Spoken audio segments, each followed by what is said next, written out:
wa anazatan fayastanji bil ma. Dari Anas bin Malik radhiyallahu anhu berkata, Rasulullah sallallahu alaihi wasallam pergi. Ini mohon maaf.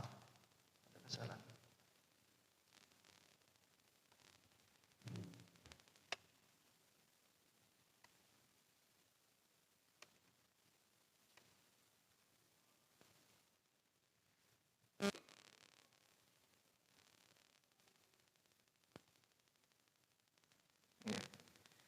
An Anas bin Malik radhiyallahu anhu qala kana Rasulullah sallallahu alaihi wasallam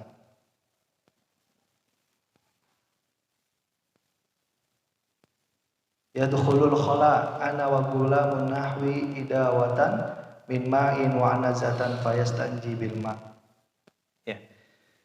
Dari Anas bin Malik radhiyallahu anhu berkata, Rasulullah sallallahu alaihi wasallam bersabda, Rasulullah sallallahu alaihi wasallam pergi, karena Rasulullah sallallahu alaihi wasallam yadkhulul khala, pergi menyendiri untuk buang hajat. Al khala dalam kamus bahasa Arab diartikan sebagai al-makan alladhi yakhtali fihi an-nas liqada'il hajat. Tempat di mana seseorang menyendiri untuk qada hajat. Nah, ini kata yadkhulul khala kita garis bawahi, nanti akan ada faidah yang kita ambil dari hadis ini.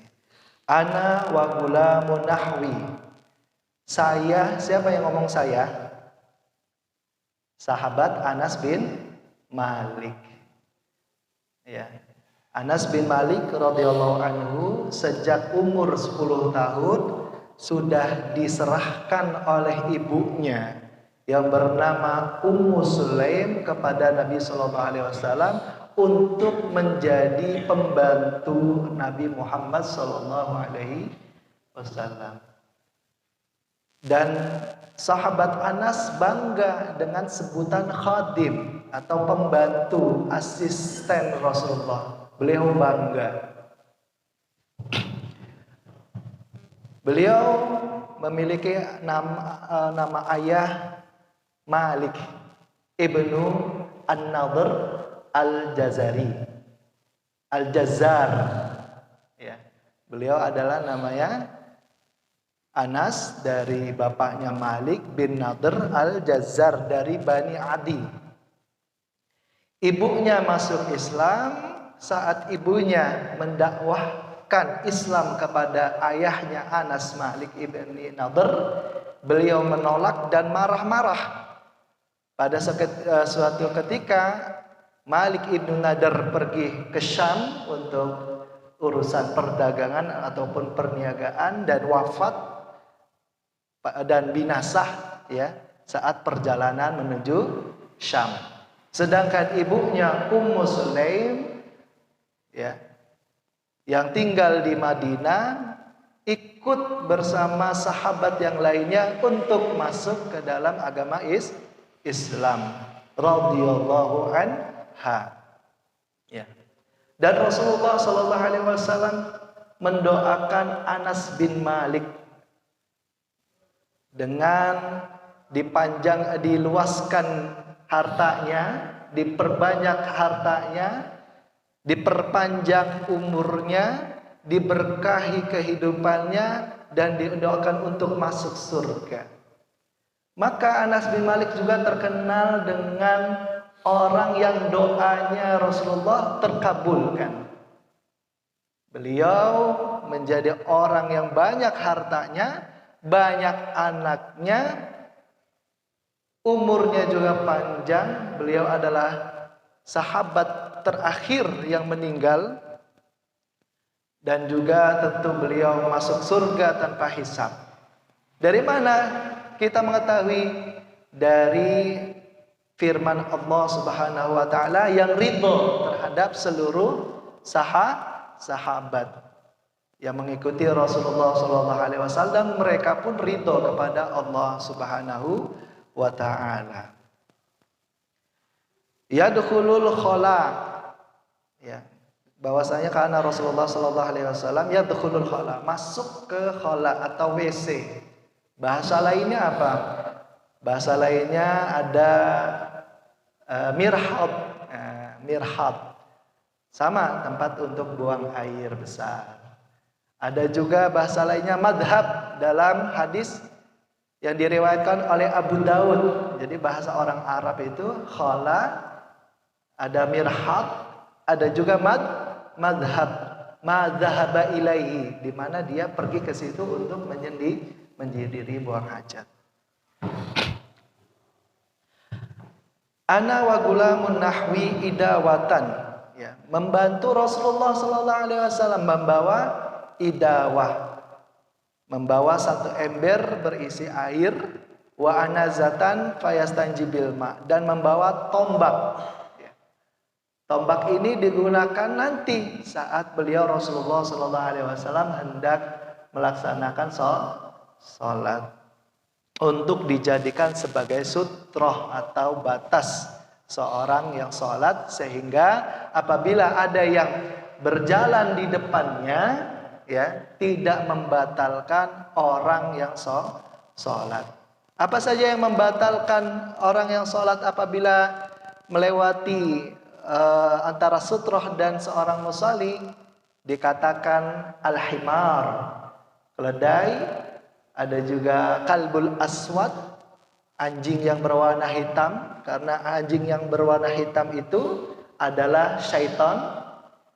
Disebutkan juga perempuan apabila melewati seorang yang sholat antara sutroh dan musalli maka akan batal. Tapi Ummul Mukminin Aisyah radhiyallahu anha tidak terima dengan itu.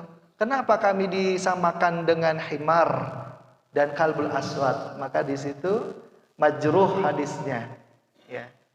Maka ulama bersepakat yang membatalkan sholat apabila dilewati satu oleh hewan keledai, yang kedua hewan al-kalbul aswad. Gitu ya. Baik, ini dia doanya, doa Rasulullah Sallallahu Alaihi Wasallam untuk sahabat Anas bin Malik radhiyallahu anhu. Allahumma aktsir malahu wa waladahu wa barik lahu wa adkhilhul jannah. Wahai Allah, perbanyaklah hartanya, perbanyaklah anaknya, wa waladahu, wa barik lahu, dan berkahilah dia,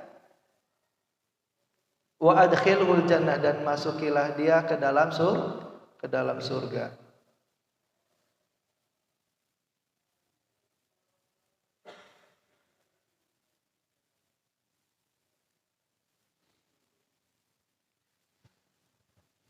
Anas bin Malik radhiyallahu anhu mendapatkan banyak komentar yang positif dari para sahabat, ya, karena beliau ketika Rasulullah Shallallahu Alaihi Wasallam memasuki kota Madinah hijrah, beliau berusia 10 tahun, dan beliau Anas bin Malik mengikuti hampir daripada 8 ghazwah bersama Rasulullah Sallallahu Alaihi Wasallam.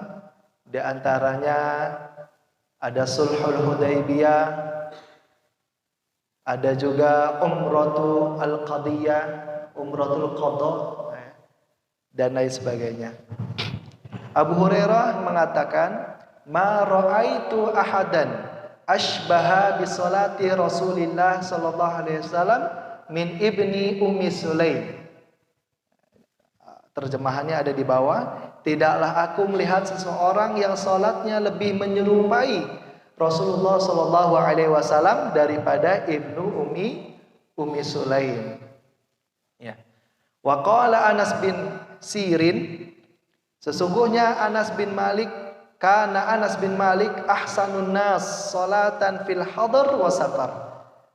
Sesungguhnya Anas bin Malik adalah sebaik-baiknya manusia yang salatnya lebih baik pada saat hadar, pada saat mukim, tidak dalam keadaan safar maupun dalam keadaan safar. Jadi sahabat yang lebih baik salatnya menurut menurut Anas ibnu Sirin adalah sahabat Anas bin Malik radhiyallahu anhu.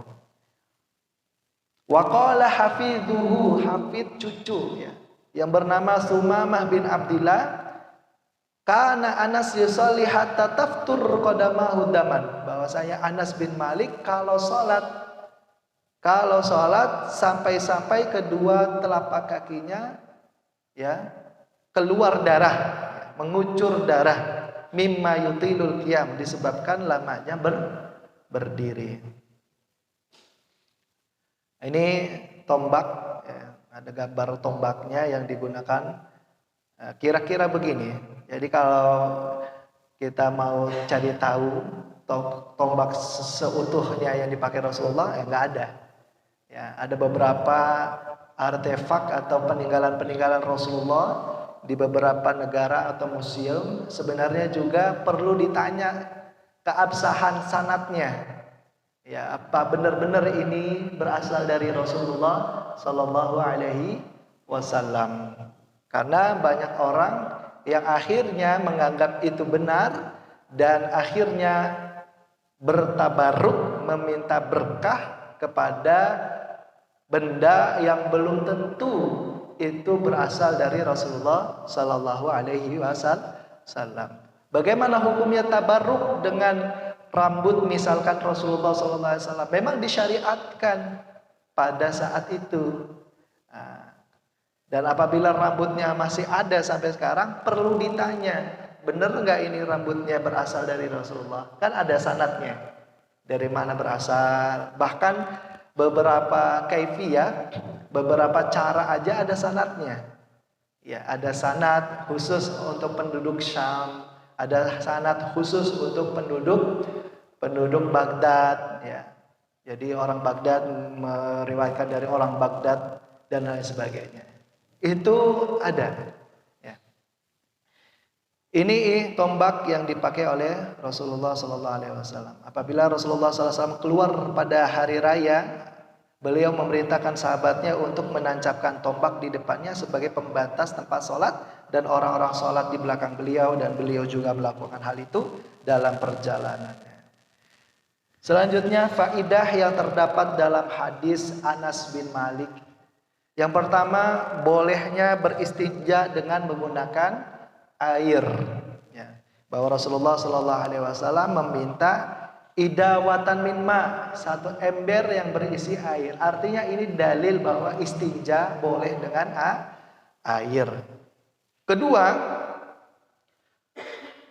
wajib bagi seorang muslim untuk menutup auratnya ketika buang hajat. Mana kalimat yang menunjukkan bahwa kita wajib menutup aurat pada hadis ini? Yaitu tadi bahwa Rasulullah SAW yadkhulul khala, masuk ke tempat WC ya, al-khala ya, di mana sifat khala itu sendiri di dalamnya, tidak berdua-duaan, tidak dilihat auratnya oleh orang lain, dan sifatnya juga jauh daripada pandangan manusia apabila di tempat yang terbuka, misalkan padang pasir. Jadi harus jauh dari pandangan manusia. Ketiga, hendaklah seorang muslim mempersiapkan air atau batu untuk beristinja di saat akan buang air, yang dilakukan oleh Rasulullah, meminta kepada Anas bin Malik, asisten Rasulullah SAW, untuk menyiapkan satu ember berisi air untuk istinja. Keempat, membantu ulama, membantu orang yang berilmu menunaikan hajatnya adalah kemuliaan bagi seorang murid. Baik. Beristinja ada ketiga keadaan yang diperbolehkan dari hadis Anas maupun hadis Abu Hurairah. Di hadis keempat pada kitab Umdatul Ahkam ya, disebutkan yang pertama dengan air ya, hadis Anas yang di atas. Yang kedua hadisnya Abu Hurairah Ya. Hadis Abu Hurairah yang nomor 4 gimana? Wa idastajmara falyutir. Ya. Apabila dia istinja dengan hajar, maka hendaklah dia menggunakan 3 atau membasuh sebanyak 3 kali. Yang ketiga, menggabungkan antara air dan batu. Apa hukumnya? Tentu dalam hal ini ulama berselisih pendapat. Dalam mazhab Imam Syafi'i dikatakan juga oleh Imam An-Nawawi dalam kitabnya Minhajul Talibin bahwasanya lebih afdol seseorang membersihkan atau beristinja dengan menggunakan batu dan air. Beberapa ulama tidak setuju dengan itu, dengan anggapan bahwa itu adalah perbuatan yang tidak disunahkan atau dicontohkan oleh Rasulullah Shallallahu Alaihi Wasallam. Bahkan bisa dikategorikan sebagai perbuatan gulu atau berlebih-lebihan. Menggunakan batu juga menggunakan air. Apakah masuk ke dalam kategori bid'ah? Para ulama tidak mengkategorikan perbuatan itu dalam kategori bid'ah, tetapi mereka menyatakan bukan daripada sunnah Rasulullah Sallallahu Alaihi Wasallam, bukan yang diajarkan, diwajibkan oleh Rasulullah Sallallahu Alaihi Wasallam. Baik, satrul aurah, menutup aurat. Tadi poin kedua, faidah yang kita dapat ambil daripada hadisnya Anas bin Malik adalah menutup aurat. Dalilnya yang pertama dari Al-Qur'an. A'udzubillahi minasyaitonirrajim. Qul lil mu'minin yaghuddu min absarihim wa yahfazu furujahum dzalika azka lahum innallaha khabirum bima yasnaun.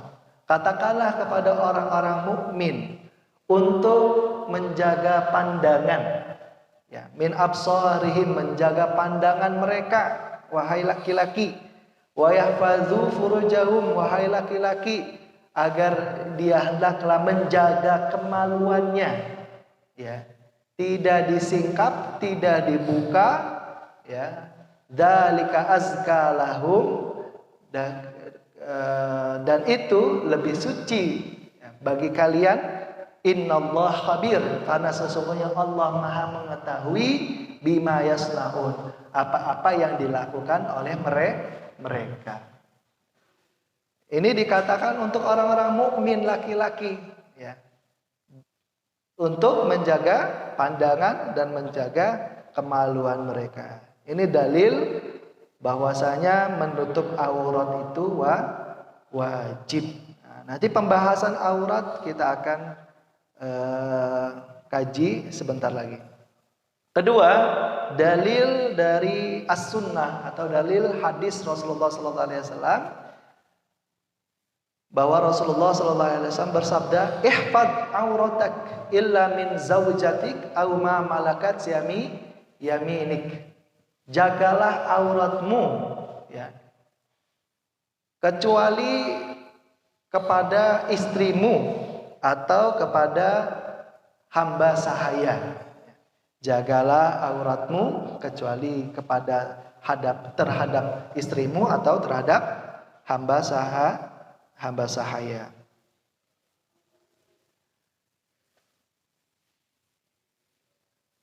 Batas aurat menurut para imam madhab yang pertama, Imam Abu Hanifah mengatakan sau'atani atau 2 kemaluan saja.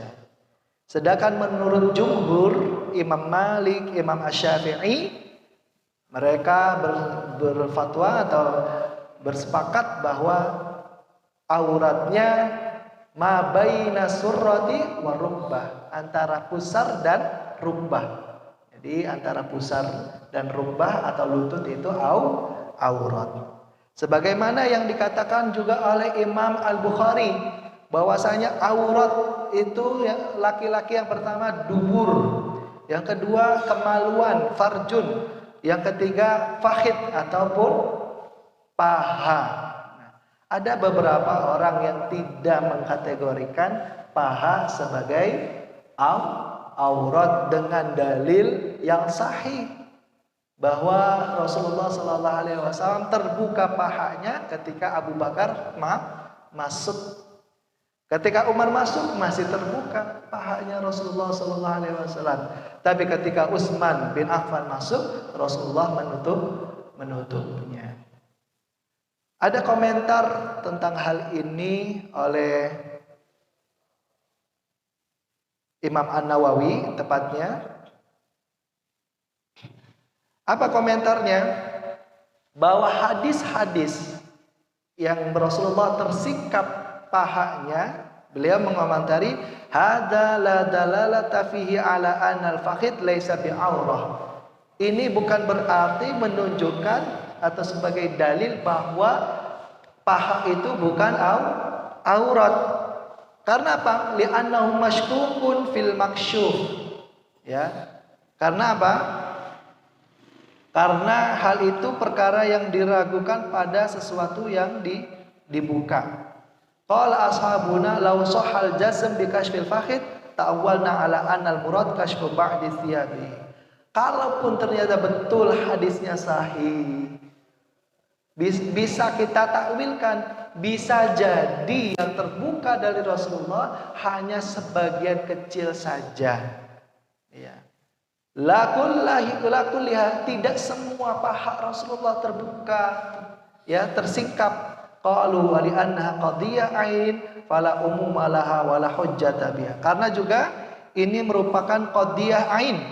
Apa tuh qadiyah? Qadiyah ain itu maksudnya adalah urusan yang kepada orang tertentu saja, sehingga tidak memiliki makna umum serta tidak dijadikan sebagai hujjah. Ya. Kalau kita mengikuti para imam, jumhur ulama sepakat bahwa paha laki-laki termasuk daripada aurat. Bahkan Imam Bukhari pun mengatakan bahwa aurat laki-laki ad-dubur wal farju wal fakhid. Yang terakhir adalah paha bagi laki-laki. Ya. Maka kalau bapak-bapak yang sepedaan ya, yang main bola, hendaklah menutup bagian pahanya, karena paha itu, atau jangan sampai memakai celana pendek sehingga ketika lari mau nggak mau bagiannya pahanya terbuka dan terlihat oleh orang lain, dan itu merupakan aurat. Yang pertama, hadis yang diriwayatkan oleh Imam Tirmidzi, Imam Abu Daud, Imam Ibnu Majah, tapi sanadnya dhaif.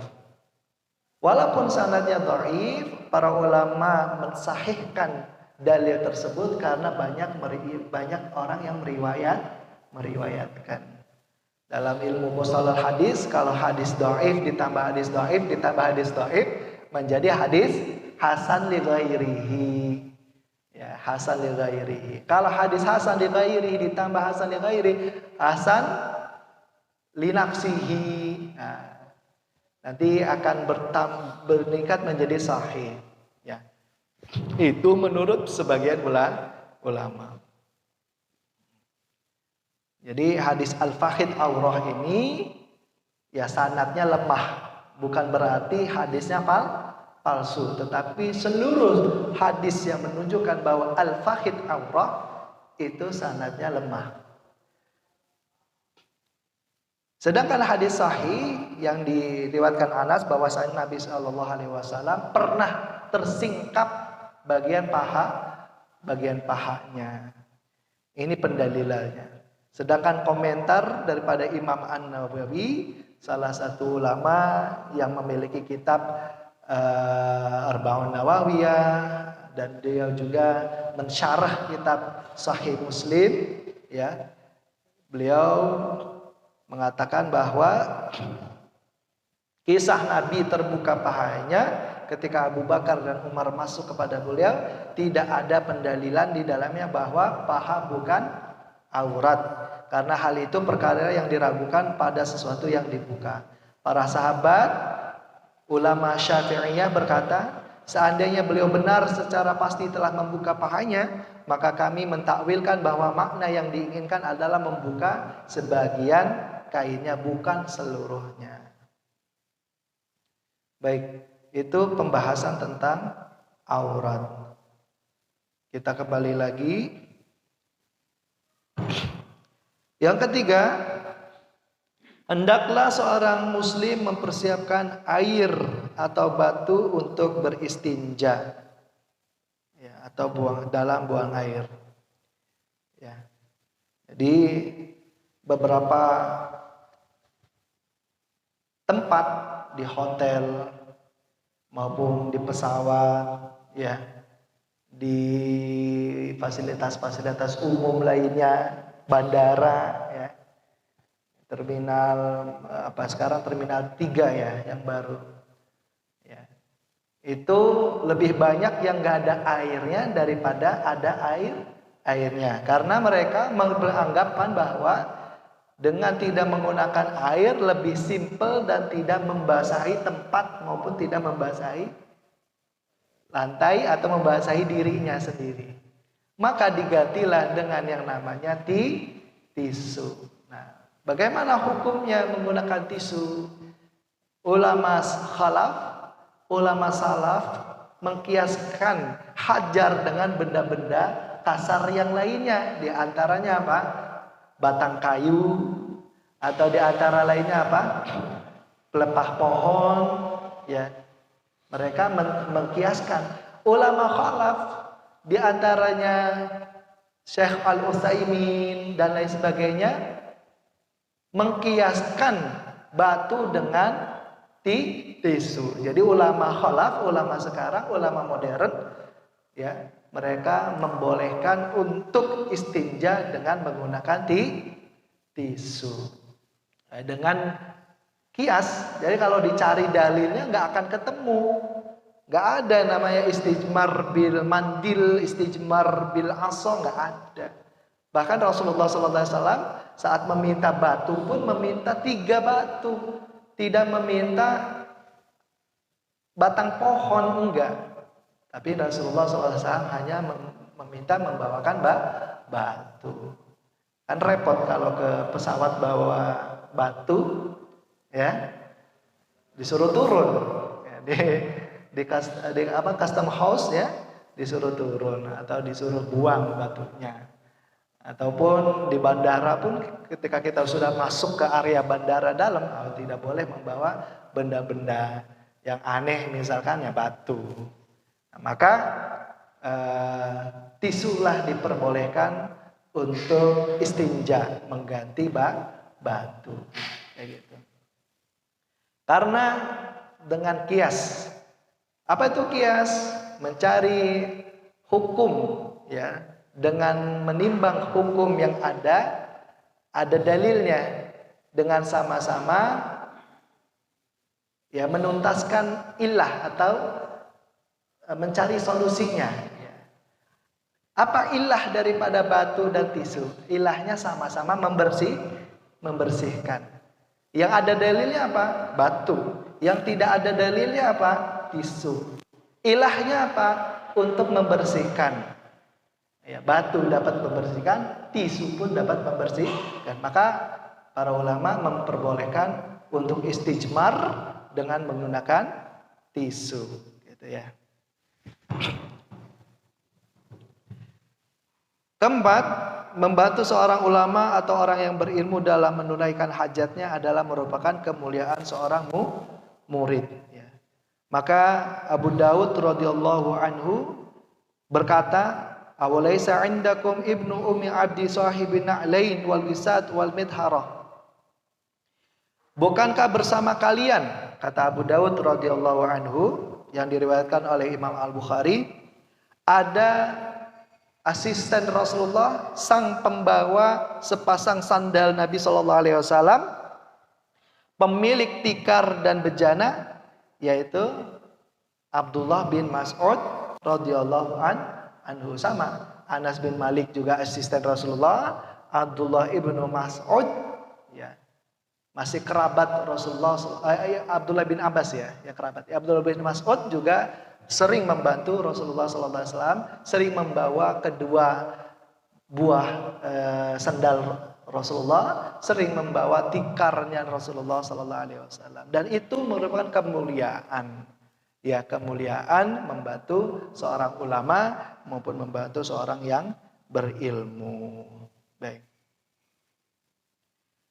Itu yang bisa saya sampaikan. Mungkin ada pertanyaan sebelum kita berlanjut ke hadis ke-15. Ya.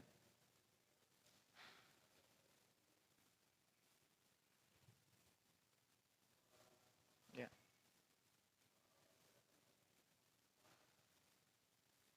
Belum ada? Lanjut. Hadis ke-15, an Abi Qatadah Al-Haris bin Rib'i Al-Ansari radhiyallahu anhu, anna Nabiyya sallallahu alaihi wasallam qala la yumsikanna ahadukum dzakarahu bi yaminihi wa huwa yabul wa la yatamassah minal khala bi yaminihi wa la yatanaffas fil ina'i. Dari Abu Qatadah Al-Haris bin Rib'i Al-Ansari radhiyallahu anhu bahwa Rasulullah sallallahu alaihi wasallam bersabda, janganlah salah seorang di antara kalian memegang kelaminnya, kemaluannya dengan tangan kanan pada waktu kencing, wa huwa yabul. Wala yatamassah minal khala, janganlah mengusap dengan tangan kanan saat buang hajat, dan jangan bernafas di dalam bejana. Ya, mengusap atau istinja dengan tangan kanan. Hendaklah kita semua seorang mukmin maupun mukminat untuk mengusap dengan tangan kiri. Baik. Faidahnya yang pertama, dilarang memegang kemaluan dengan tangan kanan pada waktu istinja atau kencing. Dan demikian pula beristinja. Saat kencingnya tidak boleh dipegang dengan tangan kanan, dan saat istinjanya juga nggak boleh membasuh dengan tangan kanan. Ini dalil yang menunjukkan larangan. Ya. Dalil yang menunjukkan larangan. Maka hukumnya, ya, kalau dia berbentuk larangan, kita tinggalkan karena hukumnya menjadi haram.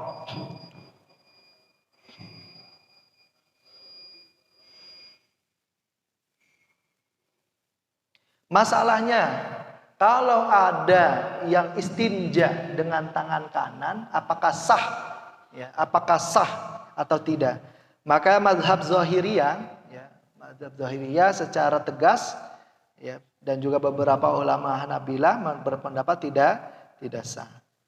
Namun pendapat yang benar adalah tetap sah karena tidak ada dalil yang menyatakan bahwa hal tersebut tidak sah, hanya saja berdosa karena bermaksiat, tidak melakukan atau tidak menghindari larangan Rasulullah Sallallahu Alaihi Wasallam. Jadi istinjanya sah, melainkan dia berdosa kepada Rasulullah kepada Allah Subhanahu Wa Taala dengan tidak meninggalkan larangan Rasulullah Sallallahu Alaihi Wasallam, yang itu adalah larangan Allah juga. Karena kita tahu konsep daripada sabda Rasulullah atau hadis atau azhar dari Rasulullah Sallallahu Alaihi Wasallam itu adalah wahyu. Baik, aku ma tasma'un, astaghfirullah li wa lakum min kulli dzanb, innahu wal ghafurur rahim. Wassalamualaikum warahmatullahi wabarakatuh. Ya, tafadhal.